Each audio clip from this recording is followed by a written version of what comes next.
The Equitable Life Assurance Society presents This Is Your F.B.I.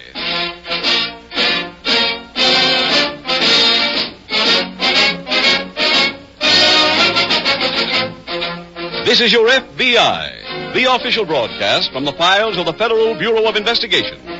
Presented transcribed as a public service by the Equitable Life Assurance Society of the United States and the Equitable Society's representative in your community.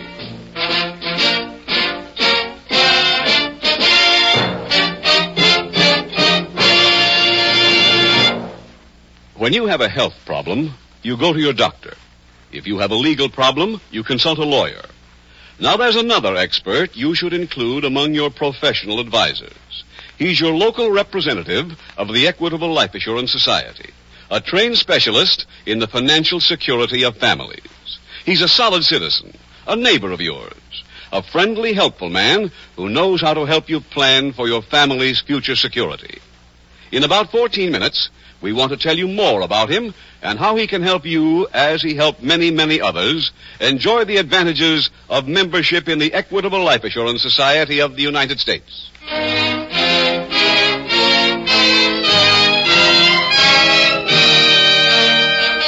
Tonight, the subject of our FBI file, homicide. Its title, Mama's Boy.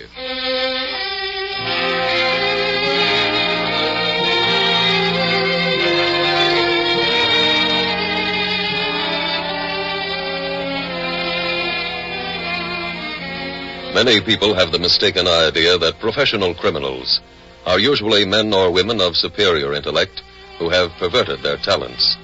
This is rarely the case. And even those who may be said to have a distorted intelligence all lack one basic human ingredient: common sense. Once a lawbreaker has been found guilty and served a prison sentence, common sense would tell him that there is no future in crime.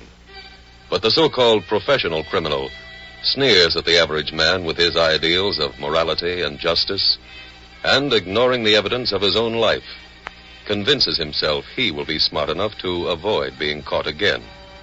And so the vicious circle of crime and punishment continues.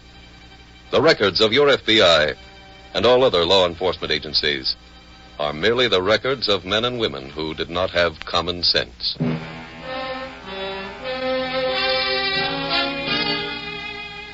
Tonight's FBI file opens in front of an all-night roadside diner. A middle-aged man comes out from the small cafe and approaches one of the trucks parked nearby. He tosses away a toothpick and climbs into the cab.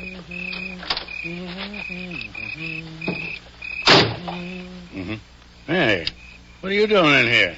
I was hoping you'd give me a lift as far as Jefferson. I'm sorry, fella. The company's got rules against picking up hitchhikers.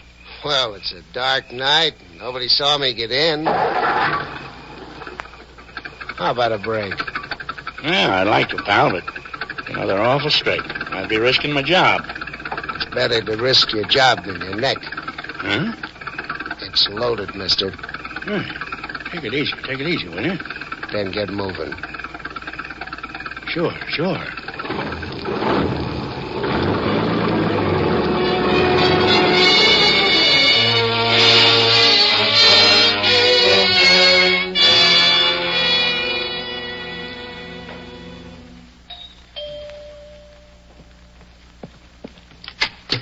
Yes?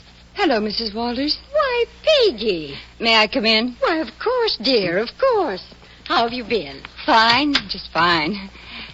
Is Billy home? Yes, he's in the den working on his stamp collection. Still? He's worse than ever about it. The whole house is filled with stamps. Books and books of them. It keeps me busy just dusting them.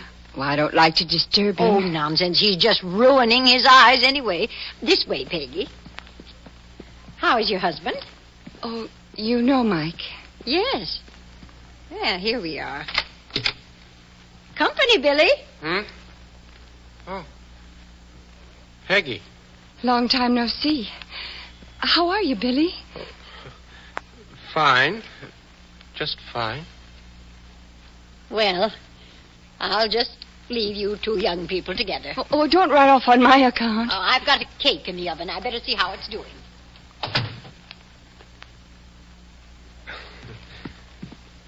You haven't changed a bit, Peggy. Neither of you. Including the stamps. I just got a brand new set from Tunisia. If you'd like to look at them before I stick them in the books. Oh, all a stamp means to me is something you put on a letter. But wait till you see these. Billy, there's something I've got to tell you. Huh? Billy, Mike, and I are all washed up. Oh? You were right about him. I never should have married him. He's been chasing around, and I... Oh, sorry, Peg. Well, it doesn't really matter. I was fed up anyway. Oh, well, what do you plan to do? Go away for a while. Get a divorce. But I'll need some money. Oh. Now, don't look so worried. I'm not asking for gifts. I just thought maybe we could do some business together and each turn a profit. You're still in the same line, aren't you? Well, not exactly. Billy, I read the papers. I know you pretty well, and I can tell which jobs are yours. I guess you can at that. What'd you have in mind? Can you handle $30,000 worth of furs? From where? Mike hijacked a truck this morning. Hasn't even unloaded it yet. All you have to do is get in and drive it away. And Mike will be out $30,000. Oh, you are mad at him, aren't you? What do you think? Well, can't say that I blame you. I'm not exactly fond of him myself. Well, that's why I came to you. I thought you might like to return some of his past favors. Uh-huh. How much do you want? 1/3. $10,000 in cash.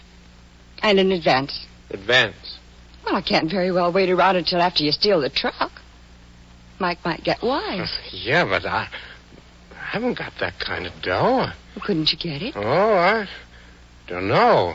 Mom has been taking care of the finances lately. Not sure how much she has put away. Oh, I'd rather you didn't tell her about this deal, Billy. Oh, but I have to, Peg. You know that. I never done a job without Mom's okay.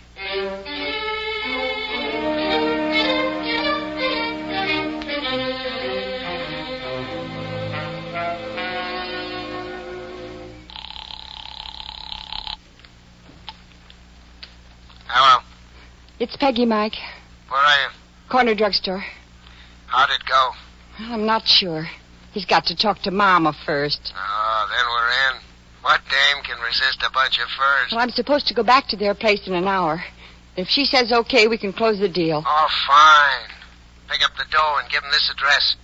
Tell him he'd get in through a window and back, and that nobody will be here after 7 o'clock. What about the furs? Have you moved them?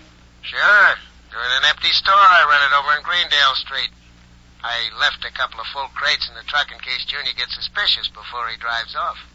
After all, he ought to get something for his 10,000. We're taking an awful chance, Mike. Look, hon, this truck's hot. I've got to get rid of it. This way, I not only get rid of the truck, I get rid of Billy. But something might go wrong. What can go wrong? You won't get 10 blocks before the cops pick him up. I'll make sure of that. How? By tipping him off as soon as he drives away. You're not going to hide in the warehouse tonight. Will you stop worrying, Peggy? I know what I'm doing.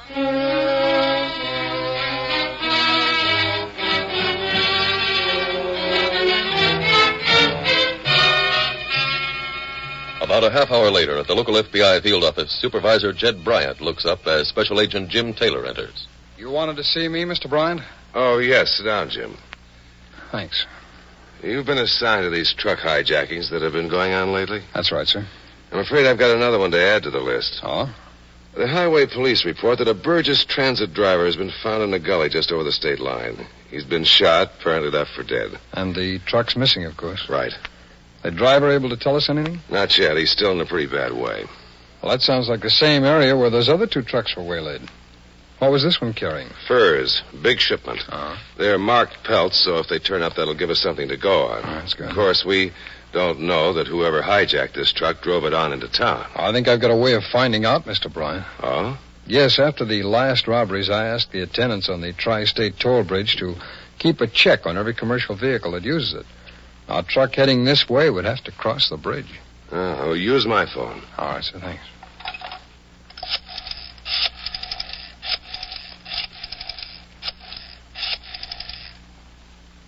Bryant, you have the license number for the truck there? No, yes. Right here. Thank you, sir. Hello? This is Jim Taylor speaking. I'd like... Oh, fine, Mr. Watson. Yes, that's what I called about. Are you still keeping records for me? Good. I'm interested in a Burgess Transit truck. License number 3Y57682. The police figure the hijacking took place around 4 a.m. this morning. Okay. Sometime early today, Mr. Watson. Yeah. That's it. About 5:15, huh? Anyone get a look at the driver? Oh, I see. Well, Brookdale Avenue. Yes, sir, that does help. Yes, thanks a lot. Bye. Watson was on duty himself. He spotted the truck, but he didn't notice the driver. What about Brookdale Avenue? Well, Watson remembers the truck turned off that way. Brookdale only leads out onto the peninsula. Well, we could block off the area and begin a search. Can't be too many buildings large enough to hide a truck that size. Yes, I'm sure the local police will be glad to cooperate, Jim, and I'll assign Fred Thompson to give you a hand. All right, thank you, sir. If the truck's still somewhere on the peninsula, we ought to be able to turn it up.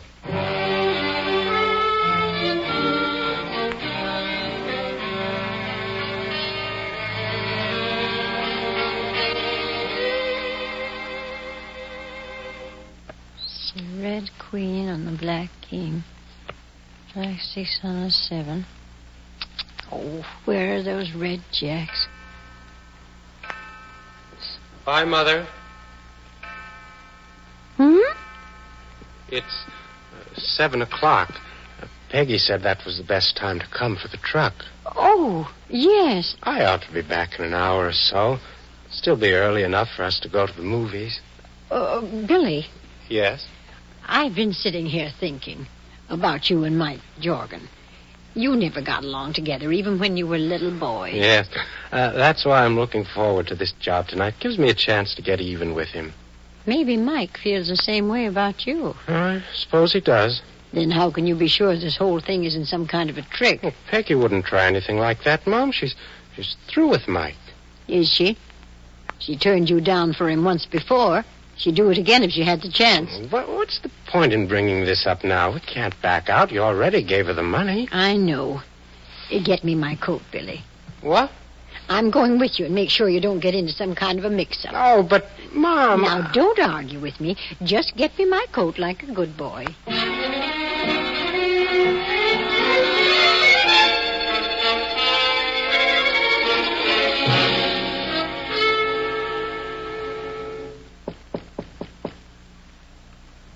Who is it? Mike? Yeah. Just a minute, honey.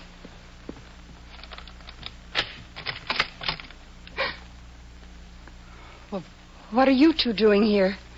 You don't mind if we come in, dear. I trust we aren't interrupting anything important. Why, no, I was just packing. I thought you told me you'd left Mike. Why, I did. Sounded like you were expecting him when we knocked. Well, you see, I was afraid he'd come back. You got the furs all right? As a matter of fact, we didn't. Oh? The crates were all empty except for 2 on top.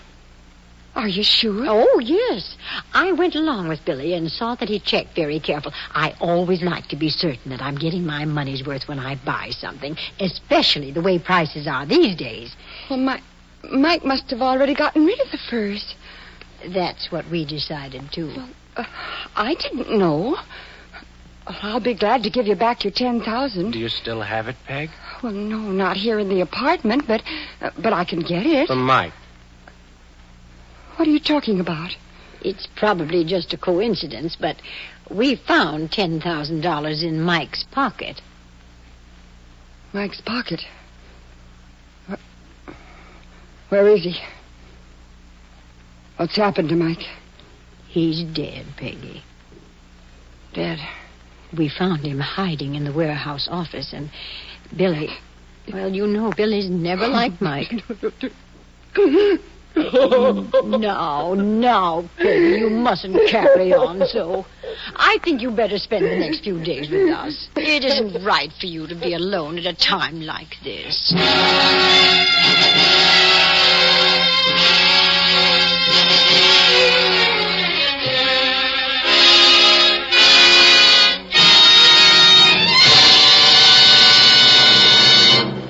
We will return in just a moment to tonight's dramatic case from the official files of your F.B.I.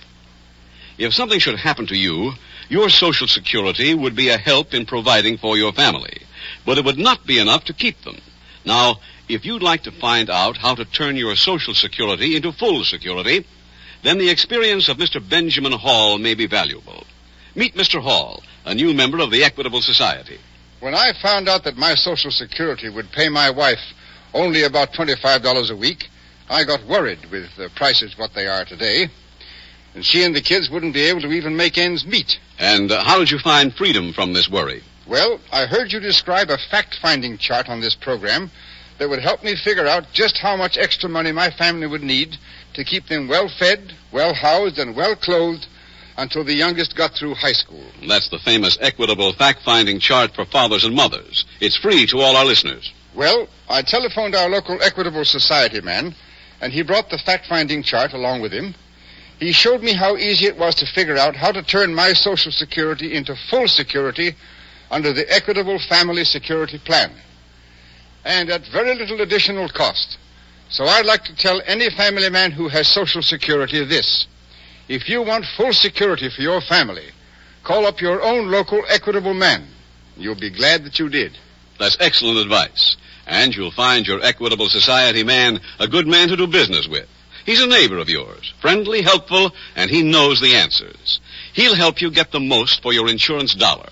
Now, maybe your problem is owning your own home, or education for your children, or a comfortable living when you're over 60, or you want to turn your Social Security into full security. Call your local Equitable man and ask him first for your free copy of the fact-finding chart for fathers and mothers. Consult your local telephone directory for his name. You'll find it in the yellow section under Equitable. That's Equitable. The Equitable Life Assurance Society of the United States.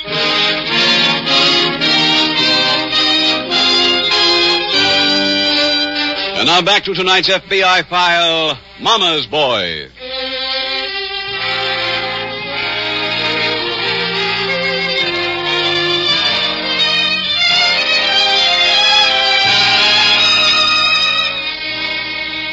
In the case you are hearing tonight, your FBI was confronted by a mother and son who were both involved in crimes which led inexorably to murder. Criminal family combinations are not uncommon to the FBI.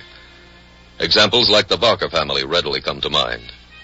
But there is no sound evidence to prove that a tendency toward crime is the result of hereditary factors. Frequently, the professional criminal has a brother raised in the same environment, faced with the same obstacles to overcome, who matures into a respected, responsible citizen of his community. All criminals have a multitude of excuses and rationalizations to explain their lawlessness and to gain your sympathies. Few of them rarely, if ever, put the blame squarely where it belongs, on themselves. Tonight's FBI file continues early the next morning in the basement of the Walters residence. Good morning, Peggy. I see you're awake. Did you have a good night's sleep? How could I, tied up like this? Well, we didn't get any rest either. Mom and I stayed up till morning talking. Well, it isn't good for her. Do you know she'll be 60 on her next birthday? I couldn't care less. Well, you shouldn't feel like that, Peggy, after the way she's been worrying about you. Oh, sure. Well, she has, and she's decided that it's all right for me to let you go. What? Yes, I told her that we ought not to hold a grudge, and she agreed. Well, of course, you'll have to promise not to go to the police about Mike. Oh, I won't, Billy. I swear I won't. Don't get excited, Peggy. I'll take your word for it. Well, go on, untie me. Well, there's one other thing first. Oh? The furs. We want to know what Mike did with them. I don't know. He didn't tell me. Oh. I see. Honest, Billy? Well, I'd like to believe you, Peg, but I'm afraid that Mom, she'll be awfully hard to convince. You always have to do just what Mama says. Oh, now, wait a minute, Peg. Why do you think I married Mike instead of you? A woman wants a man, Billy. Someone she can look up to. I liked you once. A lot. Oh, no, you didn't. Not really. I'll prove it to you, Billy. Turn me loose. I'll find out where Mike hid the furs, and when I do, we can go away together, just the two of us, and we can... Breakfast is ready, Billy. Huh? Oh, I was just asking Peg about the furs. Yes, I know. And she says that Mike didn't tell her what he did with them. Now, don't worry about that now, Billy. You go on upstairs and eat your eggs before they get cold. But, Mother... I'll stay here with Peggy. Maybe she'll feel more comfortable talking to another woman. We'll just have a nice little hen party while you're eating. Yes, Mama.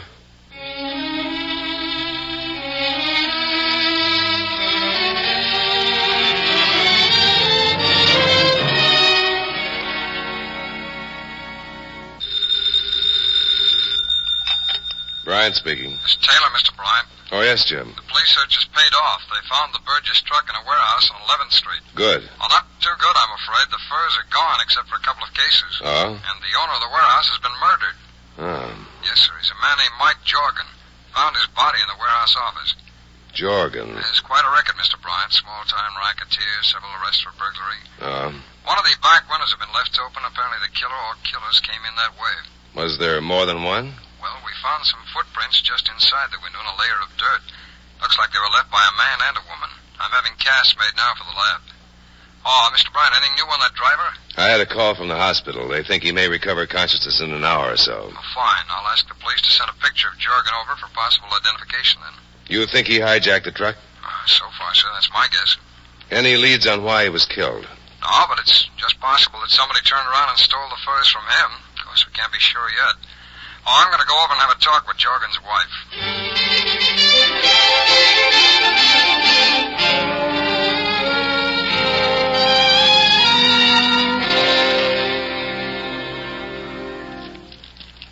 You can stop fiddling with those stamps now, Billy, and get the furs. She knew where Mike hid them? A vacant store, 213 Greendale Street. There's a back entrance. You can park our truck in the alley. She lied to me again. What did you expect? Well, you better hurry along. All right, Mom. And, Billy. Yes? I don't think you'll ever be interested in running off with Peggy again. Is she? Oh, no. She isn't dead. But I had a little trouble persuading her to tell me the truth. She isn't quite as nice looking as she was. Mama. I had to do it for your sake, son. She wouldn't be good for you. You need a mother to look after you.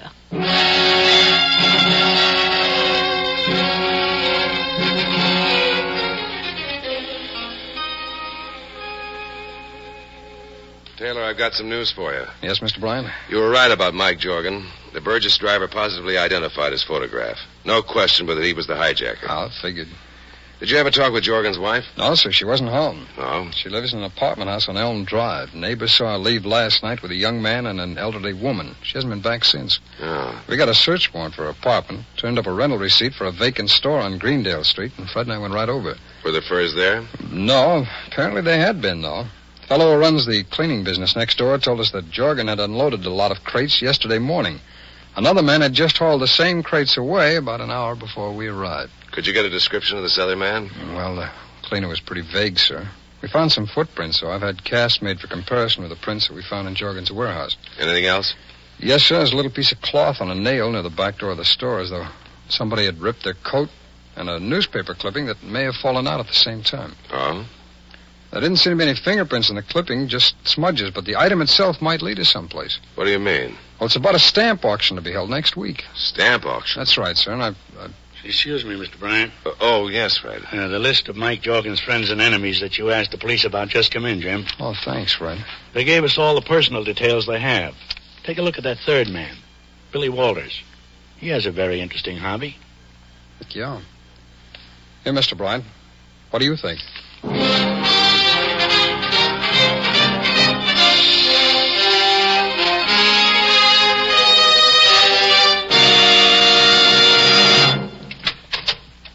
Is that you, Billy? Yes, Mother. Did you have any trouble? Oh, no. Found the furs all right, just what Peg told you. Put them in the shed. What's the matter? Your jacket's torn. Huh? There, in the pocket. Oh, I must have done it on one of the crates. Huh. Looks like part of the cloth is gone. Well, I'll just have to put on a patch. You're so careless with your things, Billy. Sorry, Mother. How's Peg? Same, I guess. Are we going to let her go now? How can we, Billy? Well, you did promise. Believe me, son, if I thought we could trust her, I'd be the first one to say turn her loose. Under the circumstances, But she wouldn't though. make any trouble for us. She wouldn't dare. Billy, why are you always taking her side? She isn't the sort of girl for you. I've told you that time and time again. Yes, Mom, you have. Of course, if you think more of her than you do of me, but you want to risk both our lives and let her make a fool of you again. Okay. When do I have to take care of her? As soon as possible, I should think. But you don't have to do it yourself, Billy. What's the matter? Shh. Thought I heard somebody out in the back. Listen. Yeah. Be careful, Billy. Who are you? What are you doing out there? Just having a look at the furs in your shed. What? We're special agents of the F.B.I, Billy. Want to have a little talk with you and your mother.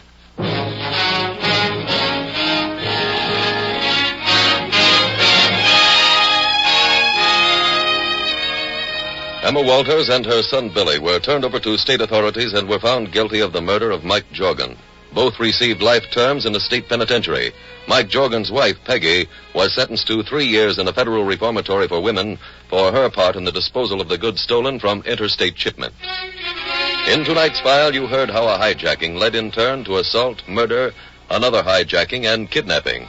Only the swift action of your FBI prevented a second murder. FBI records show that many crimes are similarly interrelated, and because of this interrelationship, the solution of a comparatively minor offense often simultaneously solves other more serious offenses. This is one good reason why your FBI and all other law enforcement agencies are deeply concerned with every act of lawlessness, no matter how trivial it might seem on the surface. This is one reason why you, the average citizen, has a duty to report any evidence of crime that may come to your attention. To excuse or overlook an offense on the grounds that it seems unimportant may encourage the criminal to further more dangerous acts or enable him to hide more serious offenses already committed. Remember, your obligation never lies with the criminal. It always remains with your community, your state, and your country.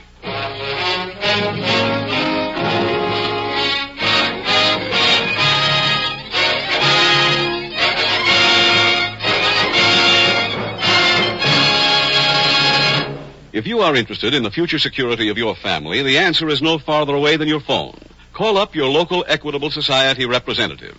Ask him to send you the Equitable Fact-Finding Chart for fathers and mothers. It's free. There's no obligation.